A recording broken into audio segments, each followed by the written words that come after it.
পাঁচাটা গোলাম, তারা হচ্ছে পাঁচাটা গোলাম। আমেরিকার পাঁচাটা গোলাম হচ্ছে সৌদি আরব। বিশ্বের যত বড় বড় শাসক আছে তাদের বিবেক হয়তো মারা গিয়েছে। আজকে ব্যবসা প্রতিষ্ঠান বন্ধ রাখছি এবং আমি চলে আসছি এই প্রোগ্রামে। হাদিস জানে কিন্তু তার হাদিস মানছে না।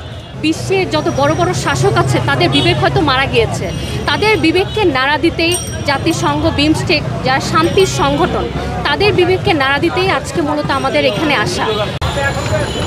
আসলে আমরা তো মুসলমান জাতি, তো মুসলমান জাতি হিসাবে আমাদের প্রত্যেকের উচিত এই জামাতে অংশগ্রহণ করা। কারণ আমরা ভিডিওতে দেখি, বিভিন্ন পেপার পত্রিকায় দেখি, নিউজে দেখি যে আমাদের ফিলিস্তিনি ভাই বোনদের যেইভাবে গণহত্যা করতেছে ইসরায়েল সরকার, সেই ক্ষেত্রে আমরা ঘরে থাকতে পারবো না। তো আমাদের আসলে একটাই কথা যে ফ্রি প্লেসটা, এটা আবেগের জায়গা। ইসলামিক দিক থেকে একটা কথাই বলবো যে আমরা আসলে ফ্রি প্যালেস্টাইন হিসেবে দেখতে চাই।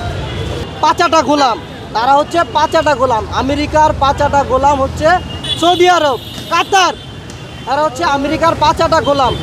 সেই কারণে তাদেরকে কিছু বলে না। বাচ্চার মরদেহ পড়ে আছে, আরেকটি ছোট শিশু বাচ্চা, 2-3 বছরের শিশু বাচ্চা সেই মরদেহের পাশে বসে কান্না করছে। এই দৃশ্যগুলো দেখার মতো না, সহ্য করার মতো না। আমরা তো আর ওখানে যেতে পারবো না। আমরা দেখা যায় এখান থেকে যতটুকু পারছি আমরা মনে করে সমর্থন দিচ্ছি, বা এই যে মানববন্ধন যে মিছিলটা ছিল সেটার সাথে আমরা সংযোগ হইলাম, একতাবদ্ধ পালন করলাম। এটাই আমরা বিশ্বকে জানানোর চেষ্টা করলাম আসলে যে আমরা মন থেকে আমরা তাদের সাথে আছি, এবং আমরা বিশ্ববাসীর কাছে একটা অনুরোধ জানাই, তারা যেন ফিলিস্তিনি মুসলমানদের পক্ষে যুদ্ধ করার চেষ্টা করে। হাদিস জানে কিন্তু তার হাদিস মানছে না। আল্লাহ তাআলা তো আছে, আল্লাহ তাআলা অবশ্যই বিজয় দান করবে, অবশ্যই বিজয় দান করবে।